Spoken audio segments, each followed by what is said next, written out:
আপনি যদি একজন ফেসবুক কন্টেন্ট ক্রিয়েটর হন অথবা ফেসবুকের মাধ্যমে ব্যবসা করে থাকেন তাহলে আজকের এই ভিডিওটা আপনার জন্য খুবই গুরুত্বপূর্ণ। আজকের এই ভিডিওতে আপনাদের সাথে 3টা গুরুত্বপূর্ণ সেটিং শেয়ার করব, যেগুলো যদি অন না থাকে তাহলে আপনার ফেসবুক প্রোফাইল বা ফেসবুক পেজ যেটার মাধ্যমে আপনি কন্টেন্ট তৈরি করেন বা ব্যবসা করেন সেটা ঝুঁকিতে থাকবে। তো চলুন সরাসরি মূল ভিডিওতে চলে যাই, লেটস চেক ইট আউট। ওকে, এই জন্য সরাসরি আপনার ফেসবুক অফিসিয়াল অ্যাপে চলে যাবেন। তো অ্যাপে আসার পরে আমি মূলত ফেসবুক পেজের 3টা সেটিং দেখাবো, আপনার প্রোফাইলেও এটা ইউজ করতে পারবেন, ঠিক আছে। তো মূলত আমি পেজের দেখাচ্ছি, জাস্ট আমি সরাসরি আমার পেজটা সুইচ করে নিচ্ছি। আমার পেজটা সুইচ করে নেওয়ার পরে এখন আমি যে কাজটা করব, নর্মালি আমরা কিন্তু ফেসবুক পেজে আমাদের বিভিন্ন কন্টেন্ট আপলোড করি, ঠিক আছে। তো আমি নর্মালি একটা কন্টেন্ট আপলোড করার ট্রাই করতেছি। ধরেন আমি এখানে একটা ভিডিও আপলোড দেওয়ার জন্য ভিডিওটা এখানে আনলাম। আনার পরে এখন দেখেন আমার এই ভিডিওতে কোনো ধরনের কপিরাইট ইস্যু আছে কিনা সেটা কিন্তু আমি আগে থেকে জানতে পারি না, বা আগে আমরা পারতাম না, বাট এখন চাইলে কিন্তু আপনি আগে থেকে জানতে পারবেন। যেমন আপনার অনেক কন্টেন্টে দেখা যায় আপনি ব্যাকগ্রাউন্ড মিউজিক হিসেবে দেখা যায় অন্য কারো মিউজিক ব্যবহার করেন, সেক্ষেত্রে সেই মিউজিকে কপিরাইট ইস্যু আছে কিনা, বা আপনি যে ফুটেজগুলো ব্যবহার করেন সেই ফুটেজে কোনো কপিরাইট ইস্যু আছে কিনা সেটা কিন্তু আপনি আপলোড দেওয়া অবস্থায় চেক করতে পারবেন। তো এই জন্য আপনাকে যে কাজটা করতে হবে, একটু স্ক্রল করে নিচে আসতে হবে। নিচে আসলে একটা অপশন এখানে পেয়ে যাবেন কপিরাইট চেক, জাস্ট এই অপশনটা ক্লিক করে দিবেন। তো এই অপশনে ক্লিক করে দেওয়ার পর এখানে বাই ডিফল্ট এটা কিন্তু অফ থাকবে, আপনি জাস্ট এখান থেকে এটা অন করে দিবেন। তারপর এখানে যে বক্সটা আছে এই বক্সটাও অন করে দিয়ে তারপর এখানে ডানে ক্লিক করে দিবেন। সেক্ষেত্রে নেক্সট আপনি যত কিছুই আপলোড করেন এই সিস্টেমে অটোমেটিক ফেসবুক কিন্তু এটা স্ক্যান করবে যে আপনার কন্টেন্টে কোনো ধরনের কপিরাইট ইস্যু আছে কিনা। সেক্ষেত্রে আপনি নিরাপদে কিন্তু কন্টেন্টটা আপলোড করতে পারবেন ফেসবুকে, ঠিক আছে। এটা কিন্তু খুবই গুরুত্বপূর্ণ একটা সেটিংস, আপনারা অবশ্যই এটা অন করে নেবেন। তারপর আমি এখান থেকে ব্যাক চলে আসবো। ব্যাক চলে আসার পরে এখন আপনাকে যে কাজটা করতে হবে, এখানে ফেসবুক পেজের প্রোফাইলে ক্লিক করতে হবে, তারপর এখানে সেটিংসে চলে যেতে হবে। সেটিংসে আসার পরে একটু স্ক্রল করে নিচে আসবেন। নিচে আসলে এখানে একটা অপশন পেয়ে যাবেন লিঙ্কড অ্যাকাউন্ট, এখানে ক্লিক করে দিবেন। তো এখানে ক্লিক করে দেওয়ার পরে দেখুন এখানে আছে ইনস্টাগ্রাম আর নিচে আছে হোয়াটসঅ্যাপ। তো আমার ইতিমধ্যে ফেসবুক পেজের সাথে হোয়াটসঅ্যাপ কানেক্টেড আছে, মানে আমার বিজনেস হোয়াটসঅ্যাপ কানেক্টেড আছে। তো আপনারা যারা ফেসবুকে বিজনেস করেন তারা চাইলে আপনাদের যে বিজনেস হোয়াটসঅ্যাপ থাকে সেটা এইভাবে কানেক্ট করে দিতে পারেন।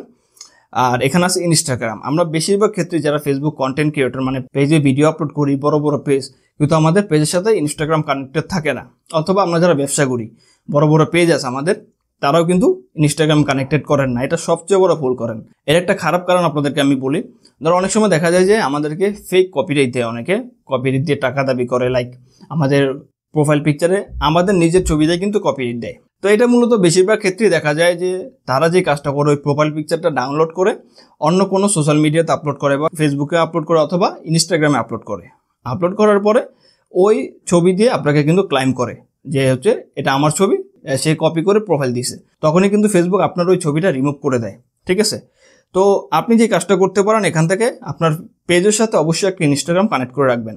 সেক্ষেত্রে আপনার পেজে আপনি যেই প্রোফাইল দেন এবং যেই পোস্ট করেন সেটা সরাসরি কিন্তু আপনার ইনস্টাগ্রামে আপলোড হয়ে যাবে। এতে দেখা যায় ইনস্টাগ্রামের মাধ্যমে আপনার যেমন ফেসবুকের ফলোয়ার বাড়বে এবং ফেসবুক কিন্তু অনেক অডিয়েন্স পাবেন আপনি ইনস্টাগ্রাম থেকে, ঠিক আছে। এ হচ্ছে একটা বেনিফিট। আরেকটা হচ্ছে আপনার ফেসবুক প্রোফাইলে কেউ চাইলে কিন্তু সরাসরি ইনস্টাগ্রামের মাধ্যমে ক্লাইম করে কপিরাইট দিতে পারবে না। এই বিষয়টা কিন্তু অবশ্যই মাথায় রাখবেন। সেই জন্য জাস্ট সরাসরি ইনস্টাগ্রামে ক্লিক করবেন, তারপর এখানে কানেক্ট অ্যাকাউন্ট এখানে ক্লিক করে দিবেন। দেন এখানে ক্লিক করে দেওয়ার পর এখানে কন্টিনিউতে ক্লিক করে দিবেন। কন্টিনিউতে ক্লিক করে দেওয়ার পরে আপনার যে ইনস্টাগ্রামটা খোলা আছে, অবশ্যই আগে একটা ইনস্টাগ্রাম আপনাকে খুলতে হবে। সেই ইনস্টাগ্রামটা এখানে আবার লগ ইন দিবেন।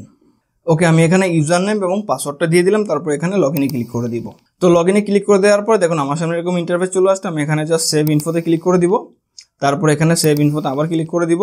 তারপর এখানে দেখেন লগ ইন অ্যাজ আমার ইউজার নেমটা দেখাচ্ছে, এখানে ক্লিক করে দিব। তো এখানে ক্লিক করে দেওয়ার পর এখন জাস্ট আমি এখানে কন্টিনিউতে ক্লিক করে দিলেই কিন্তু আমার এই পেজের সাথে ইনস্টাগ্রামটা কানেক্টেড হয়ে যাবে। তো আমি এখান থেকে ব্যাক যাবো, কারণ আমি চাচ্ছি না আমার এই নতুন ইনস্টাগ্রামটা এই পেজের সাথে অ্যাড করা। জাস্ট আমি আপনাদেরকে দেখাই দিচ্ছি, কারণ আমার ইতিমধ্যেই ইনস্টাগ্রাম অ্যাড করা আছে, ঠিক আছে। তো জাস্ট আমি এখন এখান থেকে সরাসরি ব্যাক চলে আসলাম। আসার পরে এখন 3 নম্বর যে গুরুত্বপূর্ণ বিষয়টা দেখাবো, সেটা দেখানোর জন্য সরাসরি আমি প্রোফাইলে ক্লিক করে দিব। আবার প্রোফাইলে ক্লিক করে দেওয়ার পরে আমি সেখানে ডান পাশে যে সেটিংস আইকনটা আছে এখানে ক্লিক করে দিব। তো এখানে ক্লিক করে দেওয়ার পর একটু স্ক্রল করে নিচে চলে আসবো। নিচে আসার পর এখানে অ্যাক্টিভিটি লগ একটা অপশন আছে, এখানে ক্লিক করে দিব। এখানে ক্লিক করে দেওয়ার পরে দেখুন এখানে আছে আর্চিভ, জাস্ট এখানে ক্লিক করে দিবেন। তো আর্চিভে ক্লিক করে দেওয়ার পরে দেখুন এখানে আছে স্টোরি আর্চিভ, এখানে ক্লিক করে দিবেন। এখানে ক্লিক করে দেওয়ার পরে দেখবেন আপনি এই যাবৎকালে যত স্টোরি আপলোড করছেন সবগুলো কিন্তু এখানে দেখতে পারবেন। অর্থাৎ দেখা যায় আমরা পেজে যদি কোনো স্টোরি পোস্ট করি সেটা কিন্তু 24 ঘন্টা পর অটোমেটিক ডিলিট হয়ে যায়। যদি আপনি একটা সেটিং অন করে রাখেন সেক্ষেত্রে 24 ঘন্টা পরে ডিলিট হয়ে গেলেও সেই স্টোরিগুলো আপনি এখানে আসলে কিন্তু দেখতে পারবেন। আর সেই জিনিসটা অন করার জন্য এখানে যে ডান পাশে সেটিং আইকনটা আছে এখানে ক্লিক করে দিবেন। এই যে দেখেন সেভ টু আর্চিভ, এই অপশনটা কিন্তু বন্ধ থাকবে, জাস্ট আপনারা এখান থেকে অন করে দিবেন। অন করে দেওয়ার ফলে 2 বছর পুরনো স্টোরিগুলোও কিন্তু আপনারা এখানে এসে দেখতে পারবেন। অনেক সময় দেখা যায় কিন্তু আমাদের পূর্বের স্টোরিগুলো প্রয়োজন পড়ে, সেক্ষেত্রে কিন্তু আপনারা এখানে আসলে সেটা খুঁজে পাবেন। তো আশা করি এই 3টা সেটিং আপনাদের খুবই গুরুত্বপূর্ণ কাজে আসবে। অবশ্যই ভিডিওটা আপনার ফেসবুকের টাইমলাইনে শেয়ার করে দিবেন যাতে অন্যরাও এটা দেখে উপকৃত হয়, ঠিক আছে।